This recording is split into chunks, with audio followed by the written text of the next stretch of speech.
Graça e paz, irmãos. Boa noite. Tudo bem com vocês? Amém. Glória a Deus, né? Como é que foi o final de ano? Foi bom? Foi frutífero? Foi com fé? Graças a Deus, né, irmãos? Chegamos, viramos e esse é um novo ano, né? Novas perspectivas de vida e que possamos, né, estar mais fortes. A dificuldade na vida do crente é para isso, né? Nos tornar mais forte. Seja um ano de perseverança e de muitas experiências com Deus. Amém? Glória a Deus. Pega a sua Bíblia. Vou fazer algo aqui que a gente gosta. Fica de pé no seu lugar. Estenda a sua Bíblia o mais alto que você puder. Amém? Ó, isso é a parte mais bonita que tem, ó. Espada pro alto. Isso aqui é a espada do crente. Vamos declarar: esta é a minha Bíblia. Eu sou o que ela diz que eu sou. Eu tenho o que ela diz que eu tenho. E eu posso fazer o que ela diz que eu posso fazer.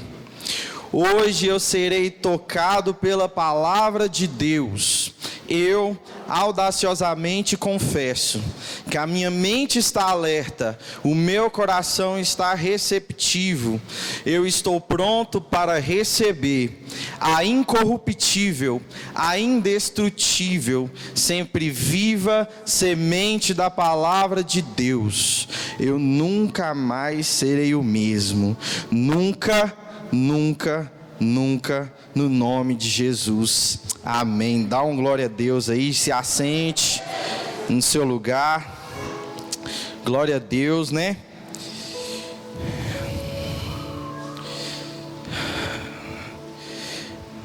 Deixa eu pôr o zóio aqui. Então, irmãos, a gente está nessa série que é o Encontro com Jesus. Nós vemos no livro aqui de João várias passagens sobre pessoas encontrando Jesus, ou melhor, né? Jesus encontrando pessoas. E nós vemos situações diferentes. Hoje nós vamos estar aqui conversando,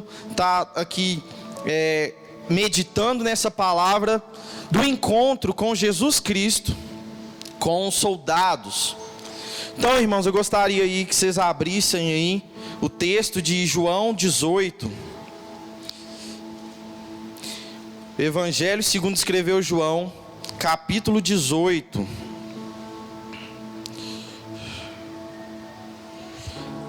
Quem achou de célula? Quem não achou, fala, espera aí. Oh, glória. Glória a Deus. Vamos estar lendo a palavra do Senhor, irmãos. Diz assim: tendo terminado de orar, Jesus saiu com seus discípulos e atravessou o vale de Cedron. Do outro lado havia um olival, onde entrou com eles. Ora, Judas, o traidor, conhecia aquele lugar, porque Jesus muitas vezes se reunia ali com seus discípulos. Então Judas foi para o olival, levando consigo um destacamento. Repete comigo: destacamento. Destacamento de soldados e alguns guardas enviados pelos chefes dos sacerdotes e fariseus, levando tochas, lanternas e armas. Repete comigo: armas. Versículo 4. Jesus, sabendo tudo o que lhe ia acontecer, saiu e lhes perguntou: a quem vocês estão procurando? A Jesus de Nazaré, responderam eles. Sou eu, disse Jesus. E Judas, o traidor, estava com eles. Quando Jesus disse: sou eu, eles recuaram e caíram por terra. Novamente lhes perguntou: a quem vocês procuram? E eles disseram: a Jesus de Nazaré. Respondeu Jesus: já lhes disse que sou eu. Se vocês estão me procurando, deixe ir embora estes homens. Isto aconteceu para que se cumprisse as palavras que ele dissera: não perdi nenhum dos que me destes. Simão Pedro, que trazia uma espada, tirou-a, feriu o servo do sumo sacerdote, decepando-lhe a orelha direita. O nome daquele servo era Malco. Jesus, porém, ordenou a Pedro: guarde a espada. Acaso não haverei de beber o cálice que o meu Pai me deu? Glória a Deus. Feche seus olhos, vamos orar mais uma vez. Vamos agradecer a Deus por nos dar a oportunidade de entender a palavra dele. Amém? Pai Santo, muito obrigado, porque o Senhor nos agraciou. O Senhor tem nos dado iluminação, Pai, do seu Espírito, para que possamos compreender a sua palavra. Pai querido, que em nome de Jesus, o Senhor nos conceda aqui, Pai, misericórdia. Que o Senhor nos conceda espírito de sabedoria, de revelação, do pleno entendimento que há em Cristo Jesus. Pai querido, precisamos de Ti, Pai. Precisamos do Seu Espírito que nos convence, do Seu Espírito, Pai, que nos leva ao entendimento, Pai, verdadeiro. Oh Deus, em nome de Jesus, Pai, que enquanto essa palavra for, Pai, entregue, oh Deus, que enquanto ela for ministrada, oh Pai, que o Seu Espírito Santo possa estar operando em nossos corações. Oh Pai querido, que a Tua palavra venha fazer, oh Pai, aqui, o propósito que ela foi, Pai, trazida a nós, Pai, que ela possa cumprir, sim, Pai, a função dela que essa noite, Pai, que enquanto, Pai, estamos aqui ministrando, o Senhor possa operar milagres, que o Senhor possa trazer cura, que o Senhor possa libertar, Pai, cativos, que o Senhor possa trazer entendimento, que o Senhor possa fortalecer a fé dos irmãos. Oh Pai querido, cremos no poder da palavra do Senhor, cremos na eficácia da palavra do Senhor, cremos que ela é a autoridade máxima em nossas vidas, ó Pai, e que ela, sim, quando é pregada com verdade, ela gera vida em nossas vidas, Pai. Em nome de Jesus, que a Sua palavra venha penetrar o mais íntimo do nosso coração, Pai. E venha, Senhor, sim, nos edificar com o entendimento que vem do céu, Pai. Em nome de Jesus é o que oramos aqui, Senhor. Muito obrigado, Pai. Amém. Amém, irmãos? Aleluia. É um desafio, né? Pregar de manhã e de noite. Nunca fiz isso. Mas estamos aí, né, irmãos? Glória a Deus. Irmãos, então o encontro que a gente vai se tratar aqui hoje é Jesus se encontrando com soldados. Jesus se encontrando com poder militar, poder de guerra. E aqui a gente vai ver a superioridade de Cristo sobre os poderes da terra. Então aqui é bem importante, antes da gente chegar nesse texto, entender o contexto. O contexto aqui, irmãos, é aquilo que a gente chama na teologia de paixão de Cristo. Então aqui começa, né, o início da paixão de Cristo, que vai dar o início lá. Aqui não, né? Esse aqui a gente já está no meio do bloco, mas vai dar o início lá em João 13, a partir do 1 até o 3. Se os irmãos quiserem abrir, vamos estar aqui lendo bem rapidamente.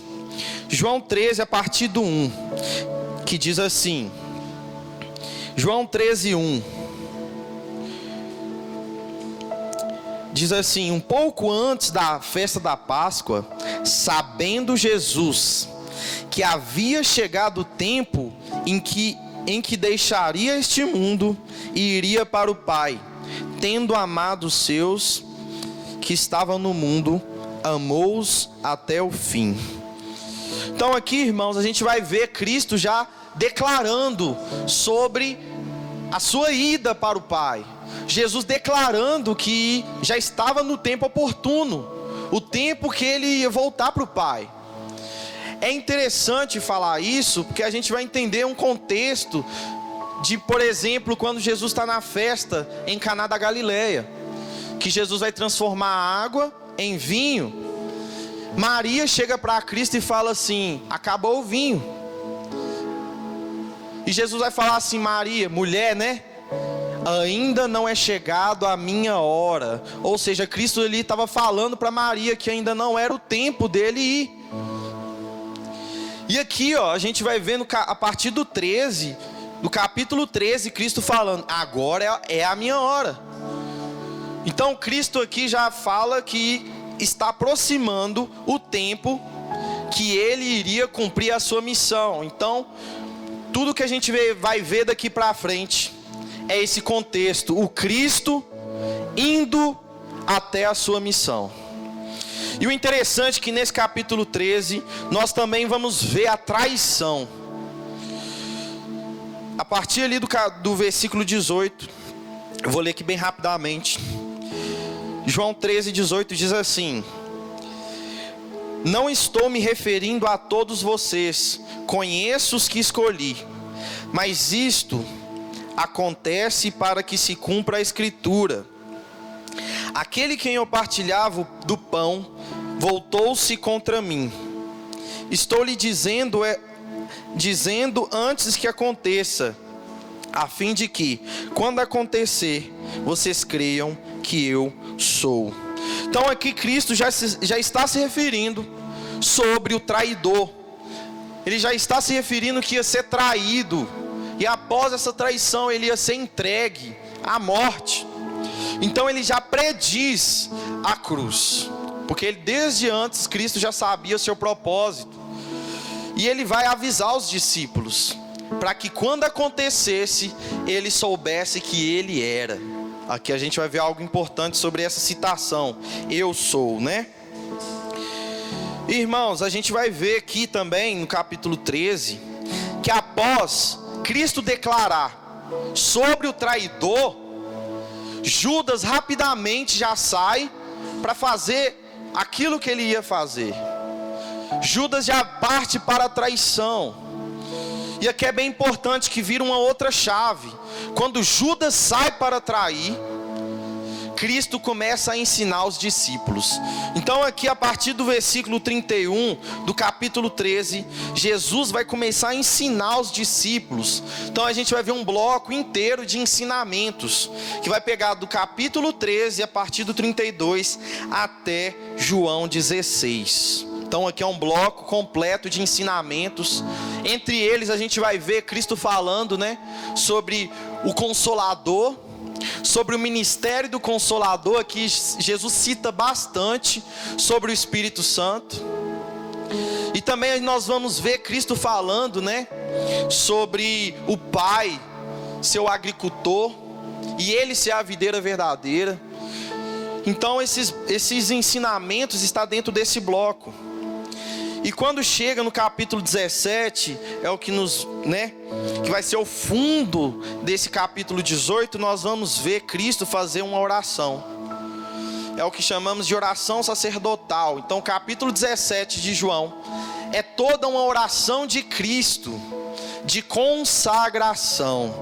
Depois vocês leiam, é uma oração assim maravilhosa, linda de ler. É bem interessante. E quando Jesus acaba a sua oração, ele vai para o jardim.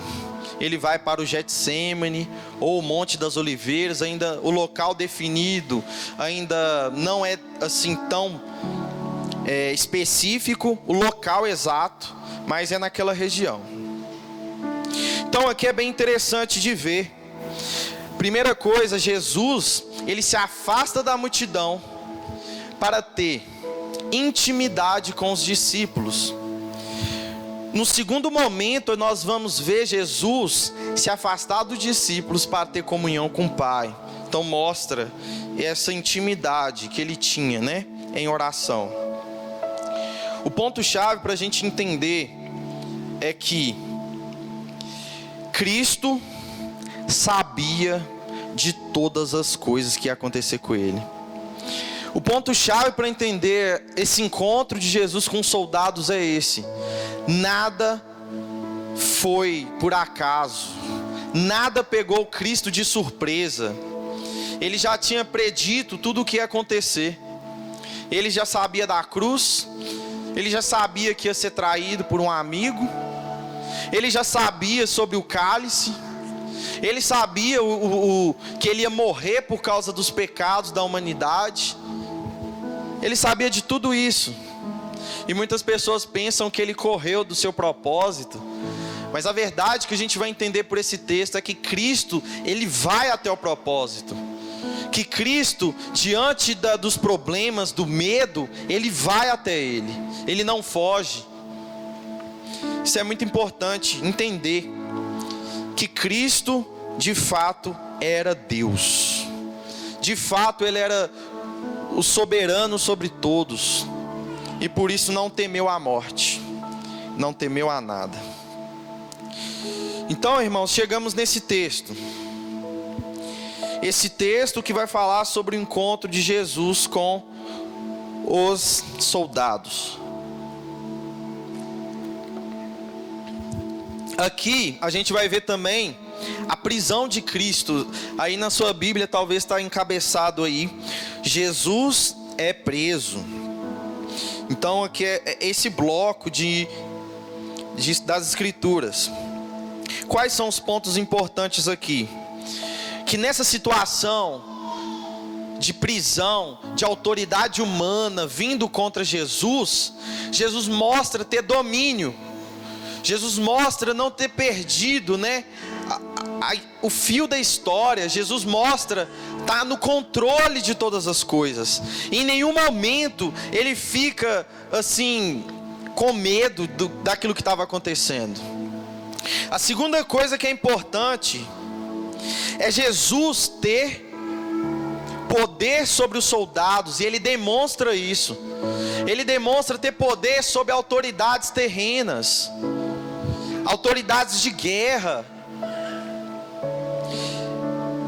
E a terceira coisa que é importante de hoje sobre esse encontro é entender que ninguém pode tirar a vida de Jesus. Ninguém nessa terra tinha autoridade para tirar a vida do Cristo. Ninguém conseguia pegá-lo, ninguém conseguia tirar aquilo que somente ele podia entregar. Então nós vamos ver Cristo entregar a sua vida. Amém? Então aqui algumas coisas para nortear, durante essa exposição. Então aqui, irmãos, vamos pegar o primeiro ponto aqui. Tendo terminado de orar. Então aqui, como eu falei, Cristo estava lá no monte. Não, antes do monte, Cristo estava lá orando e ele fez a oração sacerdotal. Aqui é bem interessante falar sobre essa oração sacerdotal, que aqui nós podemos ver que Cristo é tanto o sacerdote do Novo Testamento, como a gente lê em Hebreus, como também o sacrifício do Novo Testamento. É bem interessante isso.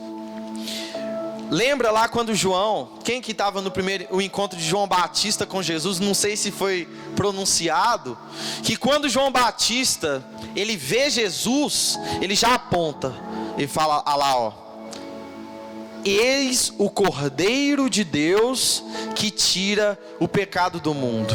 João Batista, quando ele bate os olhos no Cristo, ele fala, é Ele é o Cordeiro, é Ele que vai ser sacrificado em prol do seu povo, é o sangue dele que vai se derramar sobre o povo dele.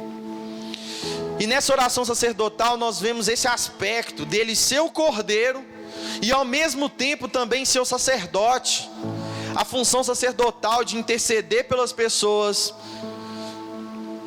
a função sacerdotal de abençoar as pessoas. Então Cristo, ele é o sacrifício e também o sacerdote do Novo Testamento. É importante falar sobre essa oração de João 17.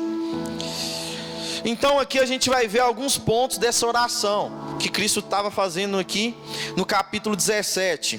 Então ele vai orar por si. Olha que interessante, Jesus nos ensinando um modelo de oração.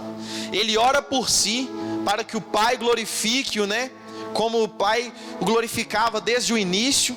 Então ele vai orar para o Pai o glorificar. O segundo aspecto, ele vai orar pelos discípulos. Ele vai orar por aqueles que o Pai o deu, Então ele vai orar assim falando, Pai, aqueles que o Senhor me deu, eu os protegi, os guardei. Então Cristo vai orar pelos discípulos também. É bem interessante isso aqui, que quando Pedro vai ferir lá o soldado, a gente vai ver que Cristo vai curar o soldado. Curar o servo do sacerdote, para proteger Pedro. A gente vai ver isso mais na frente. E Jesus vai fazer uma terceira oração pelos que ainda vão crer no Evangelho. Isso aqui é interessante, irmãos. Isso aqui é interessante, que está falando de nós. Você sabia que tinha uma oração de Jesus aqui, ó, por você hoje? Se você está aqui hoje, é porque Jesus orou por você aqui, ó. João 17, Cristo vai orar por aqueles que ainda vão crer no Evangelho, aqueles que ainda vão chegar, aqueles que ainda vão participar da família de Deus. É uma oração futura. E essa oração está alcançando pessoas ainda hoje. Alcançou eu, alcançou você e está alcançando. Porque o Evangelho está sendo pregado, porque o Evangelho está sendo pronunciado e pessoas estão crendo em Jesus. Essa oração é vindoura, é para nós. Jesus ora por aqueles que ainda vão crer no nome dEle, vão crer no Evangelho. Oração de Cristo.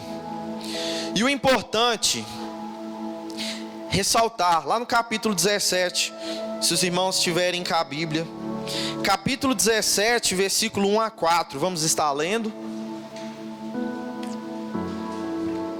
que aqui vai trazer alguns aspectos importantes para o texto de João 18. Diz assim, João 17 a partir do 1. Depois de dizer isto, Jesus olhou para o céu e orou: Pai, chegou a hora. Glorifica teu filho, para que o teu filho te glorifique, pois lhe deste autoridade. Repete comigo: autoridade. Autoridade sobre toda a humanidade, para que conceda a vida eterna a todos os que lhe deste. Esta é a vida eterna, que te conheça, o único Deus verdadeiro, e a Jesus Cristo a quem enviastes. Então aqui é bem interessante a declaração de Cristo. Primeira coisa, ele falando: Pai, chegou a hora. Pai, chegou a hora, está na hora. Está na hora de eu cumprir meu propósito, está na hora de eu voltar. Ele entendia a sua hora. E o interessante aqui também ele falar que o Pai deu a ele autoridade. Essa palavra aqui a gente vai trabalhar um pouco sobre autoridade sobre toda a humanidade. Então aqui, irmãos, a gente vê Jesus entendia que era o momento de cumprir a missão. Ele veio ao mundo para esse momento. Jesus sabia da sua autoridade e também que a sua obra terrena, seu ministério, estava se findando para a conclusão, estava indo para o fim. Pontos importantes sobre essa oração de João 17. Então Jesus foi orar, entregando ao Pai. O segundo ponto aqui desse texto de João 18 é o local. A Bíblia nos diz aqui que Jesus saiu com seus discípulos e atravessou o vale de Cedron. Do outro lado havia um olival, onde entrou com eles. Então aqui, irmãos, ele fala olival, mas todos nós conhecemos como Monte das Oliveiras, ou em outras versões, em outros evangelhos, o Getsemane. E é interessante falar também sobre a palavra Getsemane, A gente acha que é um nome misterioso, mas ele tem um significado. A palavra Getsemane é traduzida, como lugar de prensar azeite. Então ali era o lugar de prensar o azeite, de produzir o azeite. É interessante falar isso, Que no lugar de prensar o azeite, o filho estava ali sendo esmagado, digamos assim. Segundo Isaías 53:5, Ele foi esmagado por causa dos nossos pecados e transgressão. No lugar de prensar o azeite, o Cristo foi esmagado. Interessante falar também sobre o jardim.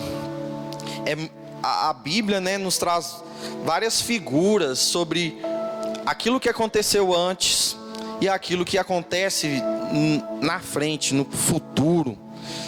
Então, irmãos, aqui é uma antítese, né? É um antitipo de Adão, porque no jardim a gente vê Adão desobedecer a Deus, Adão desonrar a Deus, Adão escolher fazer a sua própria vontade, Adão quebrar a lei do Senhor no jardim.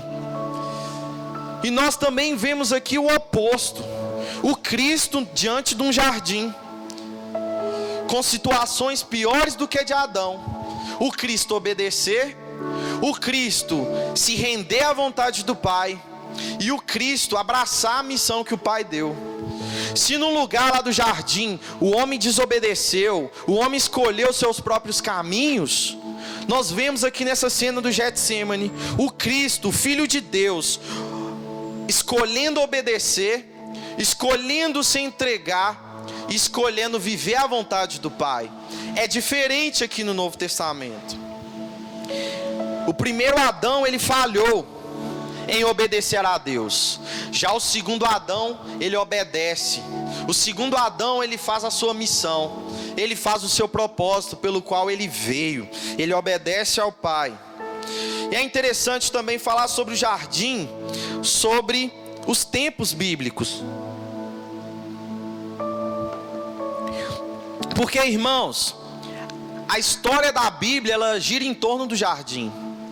Deus, ele cria um jardim e coloca o homem, o jardim perfeito, onde Deus coloca a árvore da vida, para que o homem comesse dela e vivesse eternamente. No mesmo jardim o homem peca, o homem decide pela sua própria vontade desobedecer a Deus e seguir seus próprios caminhos. E no mesmo ambiente de jardim, nós vemos o Cristo, ele obedecendo, se submetendo e trazendo redenção para esse homem que cai no jardim, no mesmo jardim. E é interessante também falar sobre o fim de todas as coisas, que quando a gente abre em Apocalipse 21 e 22, está escrito lá, segundo João, que no final de todas as coisas o jardim vai estar lá, vai estar a árvore da vida novamente, o jardim vai retornar, e o homem vai voltar para o jardim de onde que ele nunca deveria ter saído, o jardim de Deus. Então é interessante falar sobre o local aonde que Cristo, ele se submete ao Pai, fazendo a sua vontade, no mesmo jardim.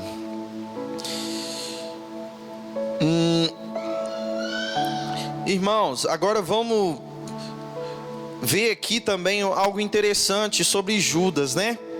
A Bíblia diz aqui: ora, Judas, o traidor, conhecia aquele lugar, porque Jesus muitas vezes se reunia ali com os discípulos. Então, irmãos, aqui não tem nenhuma surpresa. Como eu falei, lá a partir do capítulo 6, no versículo 70, Jesus já sabia que Judas era o traidor. Jesus já sabia que ele haveria de traí-lo. Jesus não foi pego de surpresa. E aqui é bem interessante, que Cristo, ele vai para um lugar, para um local, que ele ia sempre. Como eu falei lá no início, eu citei aqui, Jesus tinha um costume de ir ao monte, esse monte aqui, para orar. Porque Jesus, ele tinha a maior parte do seu ministério com multidões, muitas pessoas ao seu redor, onde que ele ia. Então ele se retirava para o monte, para sair um pouco dessa multidão, para que ele pudesse também estar ali tendo comunhão com Deus. Jesus nos ensina isso também, né, irmãos? A gente tem que estar sempre com pessoas, mas tirar um tempo, né? falar com Deus a sós, ir para o seu quarto. Olha Jesus nos ensinando aqui, né? Então esse era o propósito de Cristo ir ao monte, para se retirar um pouco, se afastar dos barulhos externos e ter comunhão com o Pai. E Judas, ele sabia que Jesus ia estar naquele lugar. E sabe qual que é o interessante, irmãos? É que Jesus sabia que Judas ia ir para aquele lugar. Jesus tipo colocou o lugar que Judas ia falar assim, ele está naquele lugar. Sabe por quê, irmãos? Porque Jesus entendeu que era a hora dele. Ele entendeu que aquele momento era o momento dele se entregar, era o momento dele se render e submeter-se às autoridades para ser julgado. Aqui a gente vai ver que Jesus quis ser encontrado. Abra lá na sua Bíblia, em João capítulo 10, 14. João capítulo 10, versículo 14.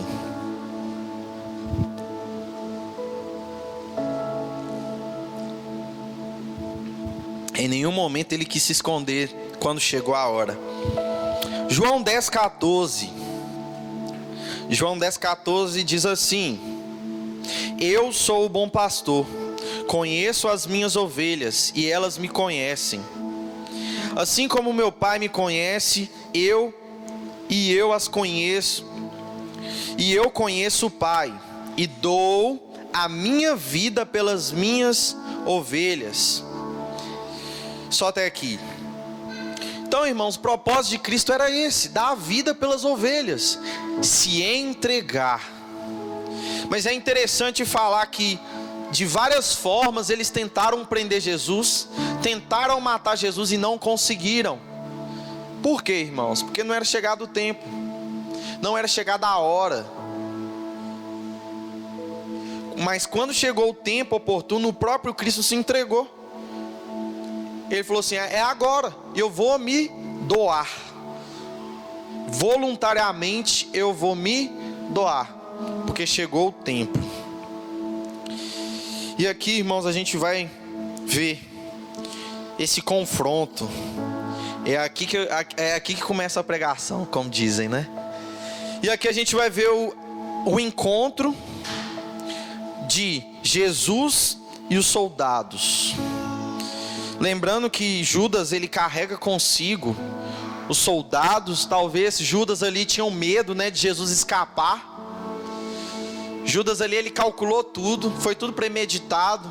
Talvez ele chegou ali, não, como das outras vezes, Jesus pode sair de novo, Jesus pode escapar. Então Judas leva consigo soldados para garantir que Jesus não vai fugir dali. Ou talvez o pensamento deles era o seguinte, né? Vamos tomar cuidado, Jesus é popular. Às vezes a gente vai tentar prender ele e o povo vai reagir com força, e vai ter uma rebelião ali, porque a multidão gostava de Jesus. Gostava, né? Diferente de amar. A multidão gostava de Jesus porque ele dava o pão, porque ele fazia milagre. Então o pensamento deles era o seguinte: se a gente for sozinho, talvez vai ter uma rebelião, Jesus vai escapar. Então vamos levar soldados, vamos levar armas, vamos levar pessoas capacitadas para a guerra. Esse era o pensamento deles, talvez. Eu gostaria que os irmãos, né, abrissem aí para a gente complementar esse texto, Mateus 26, que vai dar mais detalhes, né, sobre esse texto. Mateus 26, a partir ali do 53. Mateus 26. Vamos ler do 47 para entender melhor o contexto. Mateus 26, 47. Quem achou diz amém. Amém, glória a Deus, aleluia. Diz assim, Mateus 26, 47. Enquanto ele ainda falava, chegou Judas, um dos 12, Com ele estava uma grande multidão armada de espadas e varas, enviadas pelos chefes dos sacerdotes e líderes religiosos do povo. O traidor havia combinado um sinal com eles, dizendo-lhes: aquele a quem eu saudar com um beijo é ele, prendam-no. Dirigindo-se imediatamente a Jesus, Judas disse: salve, mestre, e o beijou. Versículo 50. Jesus perguntou: amigo, o que o traz? Então os homens se aproximaram, agarraram Jesus e o prenderam. Um dos que estavam com Jesus, estendendo a mão, puxou a espada e feriu o servo do sumo sacerdote, decepando-lhe a orelha. Disse-lhe Jesus: guarde a espada, pois todos os que empunham a espada pela espada morrerão. Você acha que eu não posso pedir a meu Pai, e ele não colocaria imediatamente à minha disposição mais de 12 legiões de anjos? Como então se cumprirão as escrituras que dizem que as coisas deveriam acontecer desta forma? Só até aqui. Aqui Mateus vai dar bem mais detalhes, né? Vai falar sobre o beijo da traição de Judas. Vai falar assim que Jesus, né, quando recebe esse beijo, ainda chama Judas de amigo. A traição, né, de um amigo. E o interessante é que Jesus fala que, embora ele estava lá pregando, fazendo milagre no meio do povo, fazendo coisas boas, o povo sabe o que eles fizeram? Vieram até Cristo com armas, com varas, com coisas que ferem. E Jesus está falando assim: por que vocês estão vindo a mim com essas coisas? Eu não estava no meio de vocês fazendo coisas boas? Por que vocês vêm com armas diante de mim? Então Cristo questiona o porquê que eles vieram desta forma. Por que arma? E aqui a gente vai ver outra coisa interessante também.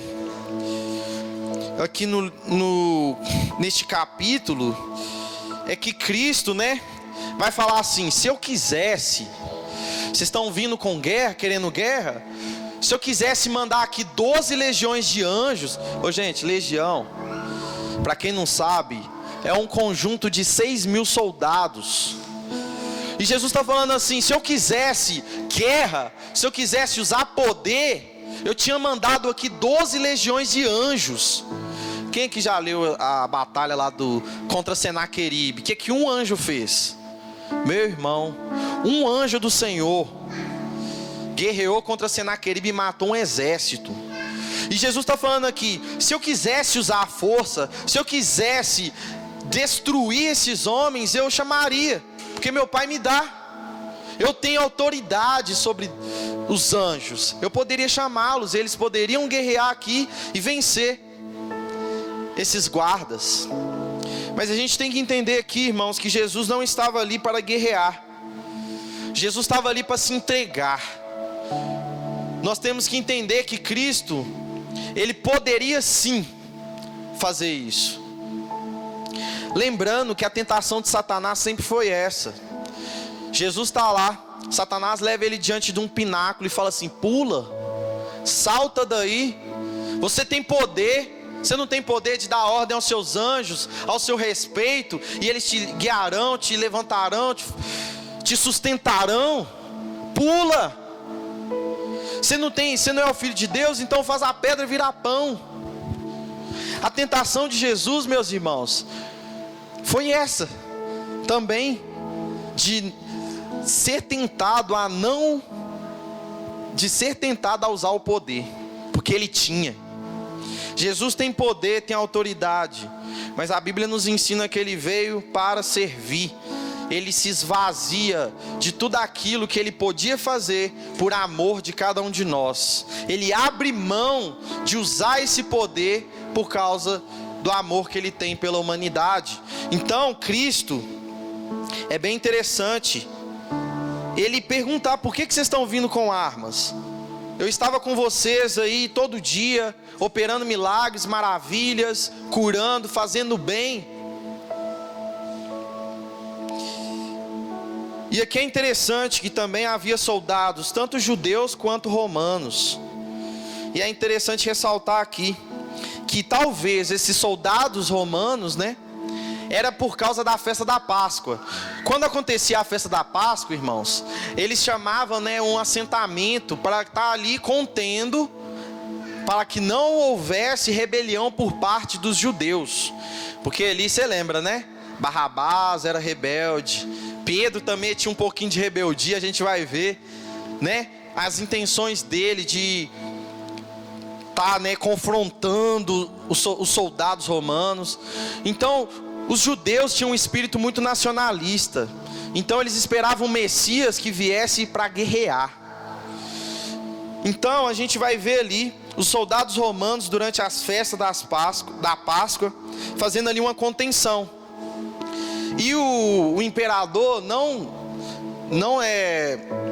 segurou os soldados, deixou eles irem para estar ali com Judas para prender Jesus por causa disso, porque eles não queriam uma rebelião contra o Império Romano, eles queriam paz.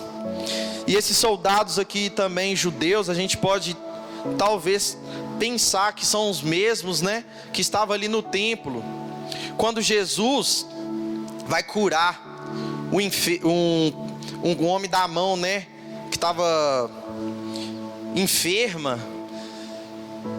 Aí os sacerdotes, os chefes da lei, começou a questionar Jesus, porque ele curou no sábado. Então a gente vai ver ali a partir de João 7, 6, uma briga entre os judeus contra Jesus. Nós vamos ver ali um embate, Jesus confrontando os religiosos da época. Talvez esses soldados sejam os mesmos, que estavam ali no templo quando a mulher adúltera foi pega. E ali eles queriam o quê? Executar o juízo. Talvez sejam os mesmos soldados que estavam ali diante de Cristo quando viu ele fazer milagres. Então aqui a gente vai ver a autoridade romana e a autoridade judaica. Irmãos, isso aqui é bem interessante, que não há indesculpável na condenação de Cristo. Nós vamos ver que a cruz é tanto parte romana também como parte judaica, porque Jesus ele foi levado a um tribunal romano, mas a júri popular pelos judeus. Quem julgou Jesus foi os judeus, mas quem executou foi Roma. Então a gente vai ver que eles são indesculpáveis por matar o Filho de Deus. Um detalhe muito importante é que a ênfase de João aqui não é destacar a fragilidade de Jesus. João aqui ele quer destacar a divindade de Jesus. O livro de João, irmãos, é para isso. João ele escreve para falar que Jesus é Deus. Então por isso a gente não vai ver as partes que Jesus ele começa a ter empatia conosco. A gente vai ver as fragilidades dele como homem, como nós. Então a gente vai ver no livro de João declarações de Cristo falando que ele é: eu sou o pão da vida, eu sou o bom pastor, eu sou a água que mata a sede, eu sou a fonte. Jesus vai falar: eu sou a luz do mundo, eu sou a luz dos homens. Os eu sou. E quando as pessoas perguntaram assim: você é o Messias? Aqui mais para frente ele fala assim: eu sou. Esse eu sou, irmãos, é Jesus declarando ser Deus. Ele falando assim: é isso mesmo, eu sou Deus. Lembra lá quando Moisés foi ter um encontro com Deus na sarça? Moisés pergunta: qual é o seu nome? Aí Deus fala assim: manda dizer ao faraó que eu sou o que sou. Então Cristo, quando ele atribui a isso, ele fala assim: eu sou. Ele está falando assim: eu sou aquele lá, eu sou o que sou. Eu sou o que é antes de todas as coisas. Eu sou o que é antes de Abraão. Então a gente vai ver que a ênfase de João é falar que Jesus é Deus. Ele é o verbo vivo que se encarnou por amor a nós. Amém? Glória a Deus. Então a gente vai ver o encontro de Jesus com os soldados. Eu vou ler aqui. No versículo 4 ele diz assim: de Jesus, sabendo tudo o que lhe ia acontecer, saiu e perguntou: a quem vocês estão procurando? A Jesus de Nazaré, respondeu eles. Aí sou eu, sou eu, disse Jesus. E Judas o traidor estava com eles. Quando Jesus disse sou eu, eles recuaram e caíram por terra. Só até aqui. Então eles foram, né? Quem que vocês estão procurando? Jesus pergunta a eles: quem que vocês estão procurando? E eles falam: Jesus de Nazaré. Jesus fala assim: é eu sou. Irmãos, tem duas interpretações aqui para essa parte, que os soldados caíram no chão. A primeira é que de fato eles caíram. Quando Jesus fala sou eu, eles caem, se prostram diante daquilo que Cristo é. A segunda interpretação é que os soldados ficam espantados, porque eles acharam que Cristo ia correr, que Jesus ia se esconder, que Jesus ia fugir. Então eles ficam espantados, porque ele declara ser ele. Então eles acharam assim: não, ele vai se entregar, ele vai se dar.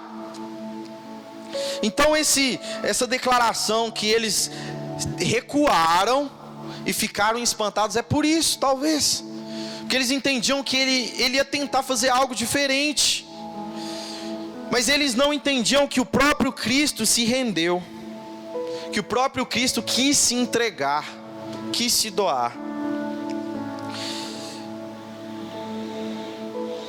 E aqui, irmãos, a gente vê a postura de Jesus. Não é eles que vão até Jesus, é Jesus que vai até eles. O pessoal achava que eles iam capturar Jesus, que Jesus ia tentar fugir. Mas a verdade é que o Cordeiro se entregou. A verdade é que Jesus quis ir até eles, e ele sabia de todas as coisas, que era chegado o tempo, e por isso ele se entrega. Irmãos, aqui também é interessante que Jesus, ele faz com que as autoridades terrenas se prostrem diante dele. Jesus mostra ter total domínio sobre autoridades terrenas.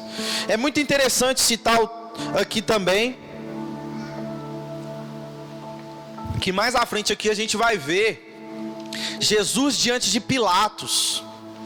E Pilatos vai falar assim: você é o rei dos judeus? Jesus fala assim: é você que está falando. E Pilatos vai declarar assim: sabia que eu tenho autoridade para te soltar, para te libertar, para você não morrer na cruz? Sabia que eu posso te libertar dessa morte? Pilatos vai falar isso com Jesus, e Jesus vai falar com ele assim: você só tem autoridade porque meu Pai te deu. Você não tem autoridade sobre mim. Irmãos, aqui é bem interessante que o texto nos mostra que autoridade terrena nenhuma tinha autoridade sobre Jesus. Jesus mostra que isso é superior ao poder militar humano. Jesus mostra que ele é superior ao medo dos homens, que é o poder militar, o poder de guerra. Ele é superior a todas as coisas. É bem interessante também voltar um pouco lá no contexto de Marcos, né? Marcos é escrito para os romanos. Os romanos gostavam bastante de guerra. Então a cultura romana é guerra, é força, é luta, é espada, é sangue. E Marcos, quando ele vai escrever o Evangelho, nós entendemos lá quando Jesus chega diante do Gadareno. A Bíblia fala que o gadareno era possesso por uma legião de demônios. Isso aqui é interessante, porque uma legião de demônios equivalia a 6.000 soldados romanos. A palavra legião é derivada do exército romano, que significava 6.000 soldados prontos para a guerra, 6.000 soldados prontos a derramar sangue. Então ali o autor do evangelho está falando assim, que Jesus expulsou o demônio que tinha poder, força, equivalente a 6.000 soldados romanos. Então aqui o autor de Marcos, ele está falando assim, que o poder de Cristo é superior ao poder de 6.000 soldados romanos prontos para a guerra.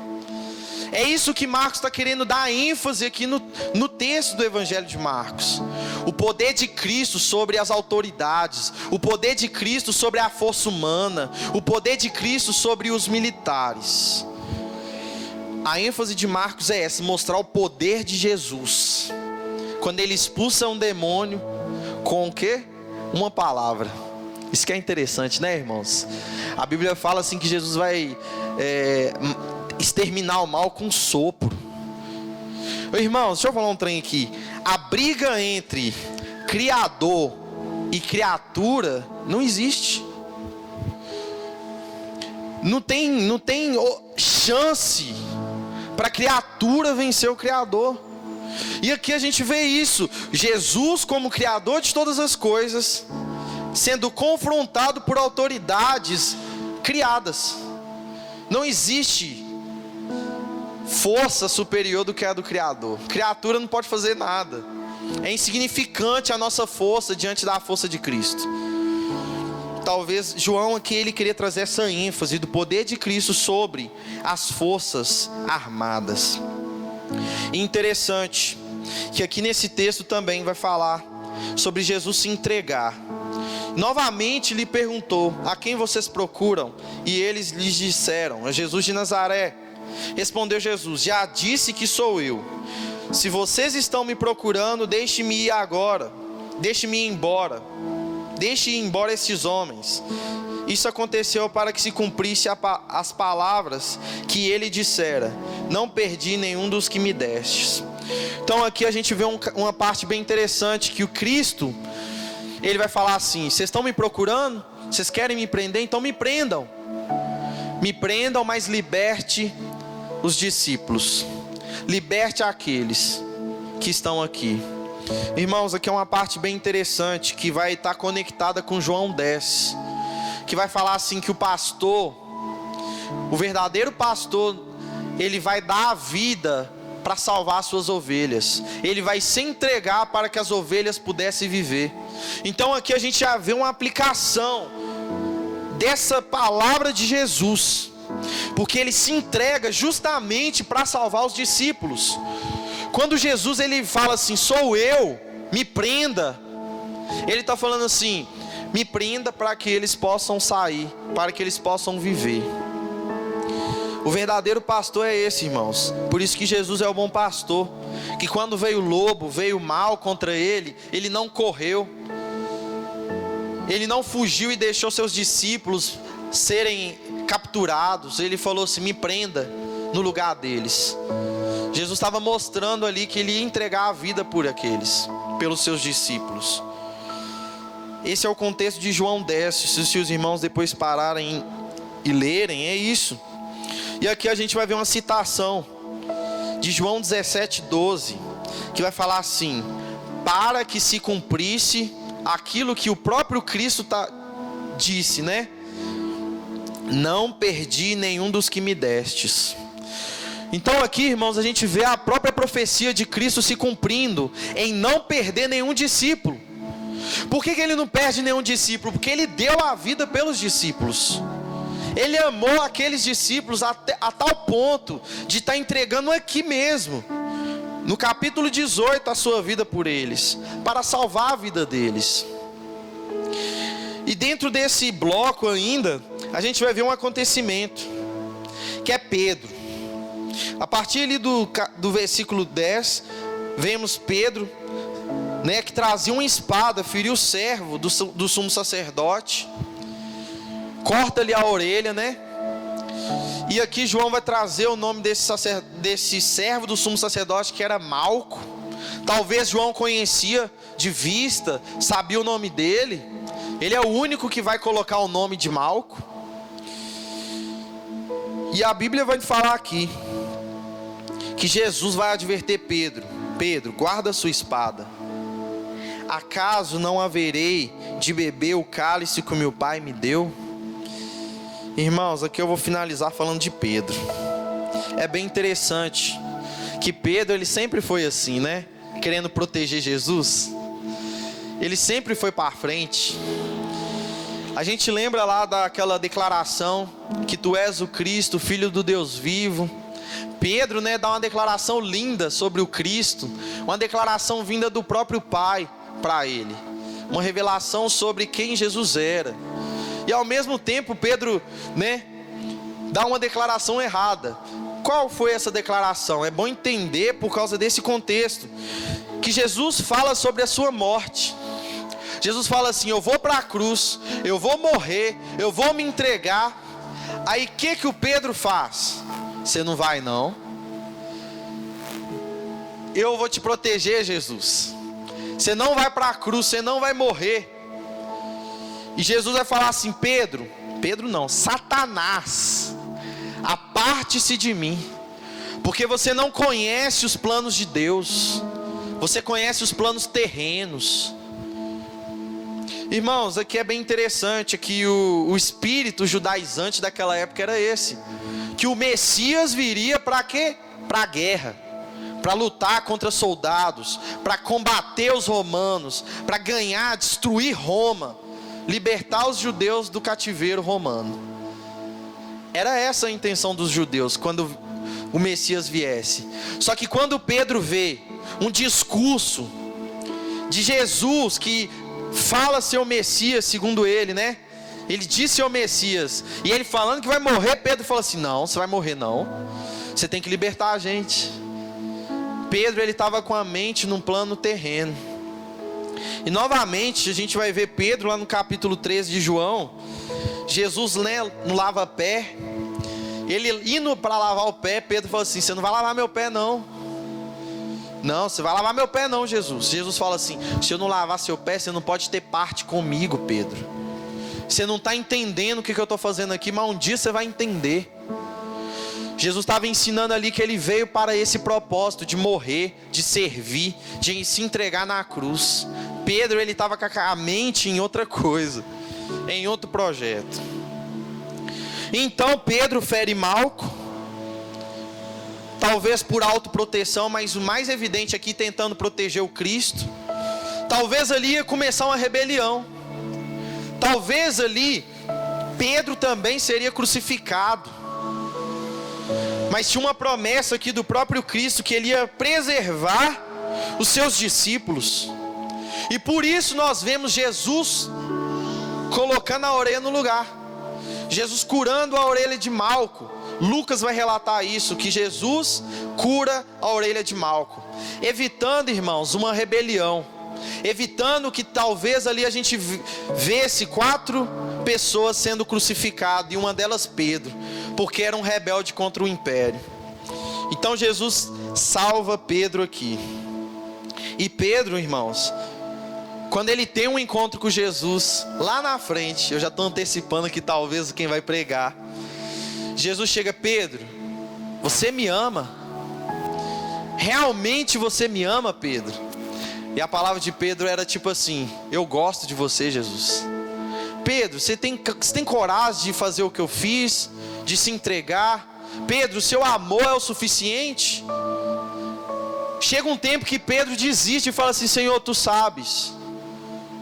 Irmão, Jesus estava ensinando Pedro que ele tinha que entender o lugar dele, que ele era pequena pedra, que Pedro, ele não podia caminhar segundo as suas próprias forças, que a força que Pedro queria usar era ineficaz.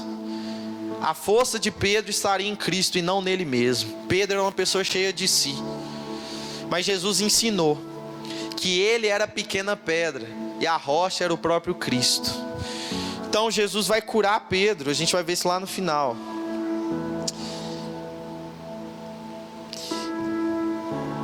Amém? Então aqui a gente vai ver esse final. Amém, irmãos? Fica de pé no seu lugar.